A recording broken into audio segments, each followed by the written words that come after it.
Hi, welcome back to Motech Performance. I'm Mike, behind the camera is Jay. Today we're going to talk about wheel spacers. It's probably our #1 selling modification. Over, I'd say probably the last 3 years, for example, on our Motech stance springs, that's 25 front, 20 rear for the M140s, we've now sold over 800 kits. 95% of them have gone out with 12 and 15mm spacers. Some people didn't want them, some people are changing their wheels so you don't necessarily need a spacer. So there's a number of things that we get asked a lot about wheel spacers, different types, are they legal, how they work, are you going to cause wheel vibration, is it going to cause problems on the wheel bearings, etc. Those are all good questions.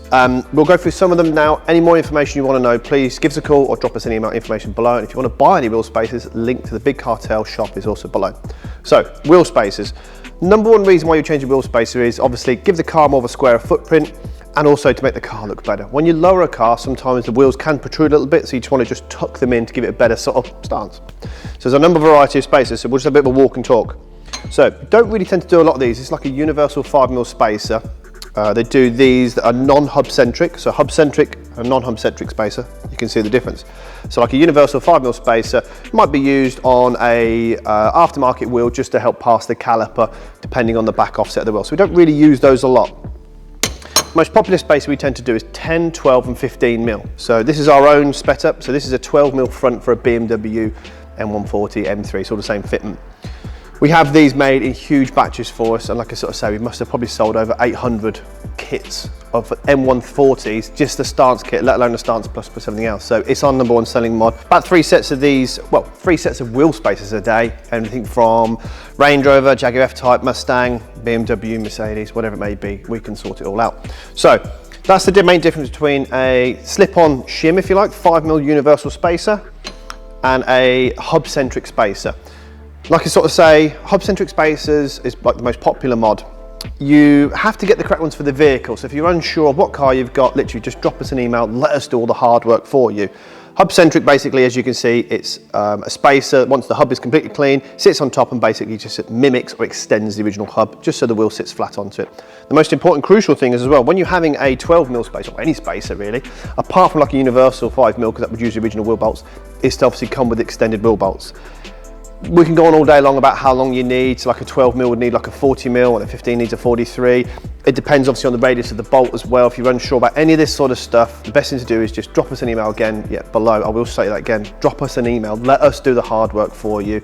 We'll sort it all out. So if you're buying a 12 and a 15mm setup, for example, you'll get a shorter front wheel bolt than the rears, and of course all extended locking nuts.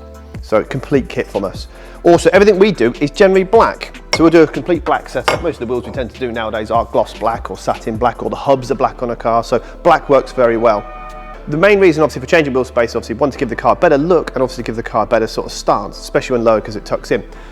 With wheels, original OEM wheels, so you'd only really use a wheel spacer on a genuine OEM wheel. On an aftermarket wheel, it's a different offset to pull the wheel out, hence why sometimes aftermarket wheels don't need a spacer and they look a bit more sort of stance and a bit more squat out. The original wheels can be a bit sunken, that's for 2 reasons. One, when they're building or designing a car, it'll be for a variety of wheels.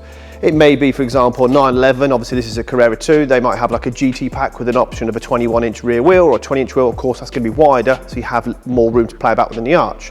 So when we're fitting a spacer kit, we'll take that into account and pull the wheel out a little bit closer to the arch. And also, in this country it's not mandatory to have snow chains, but of course in some places in the world they have to have a snow chain. So if you imagine a physical snow chain sticking on top of the tyre and sticking out, so that's why original wheels tend to look a little bit sunken, and we can fit wheel spacers. #1 obviously is for snow chains, because obviously it's physically taller, it'll stick out a bit, and if you're going to change the wheel up as well, for example, a wider wheel from the manufacturer. Number variety of spacers, so yet again, black or silver. Black is most common, silver. So this is a setup for a Focus ST. So this is obviously a 20mm front. Some cars, for example, like I say, Fords, Jaguars, Range Rovers, they'll have a different type of spacer kit. So obviously with this spacer kit, you have a longer wheel bolt. With a spacer like this actually attaches to the hub using the original wheel studs.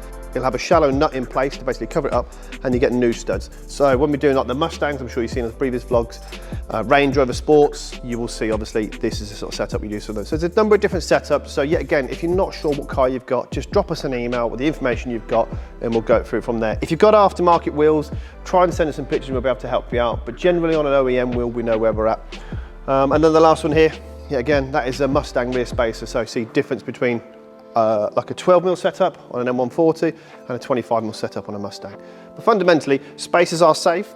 as long as you are fitting them correctly, you take the wheels to the correct torque settings, using the correct length wheel bolts, the hubs are completely clean, you'll be as good as gold. So like I say, number one selling modification we do, 3 to 4 sets a day, not just BMW, everything from Porsche 911 to A45 Mercedes, everything we can cater for.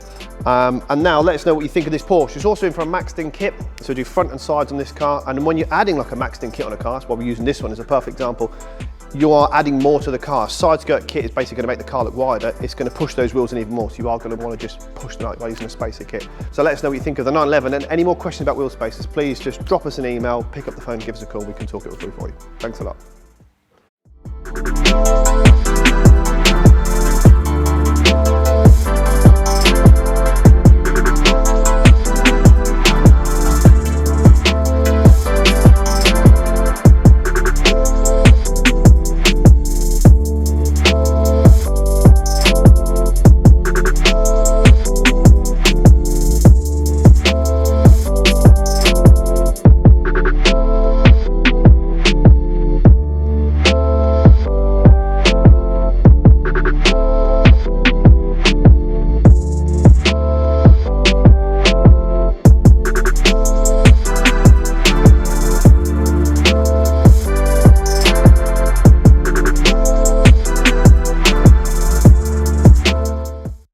Cool, so as you can see, spacers make a big difference. The reason why we spoke about spacers on this particular vlog with this car is Porsche from factory, you can actually order spacers. They order a 7 and an 8mm front and a 15mm rear. We'll put some pictures up of the Porsche genuine ones, but they're quite expensive. So we've done a 7mm front shim on this car, like the 5mm, so not hub centric, but it's still fine. You don't want to go too much bigger. As long as the original hub sticks out, then it'll work well.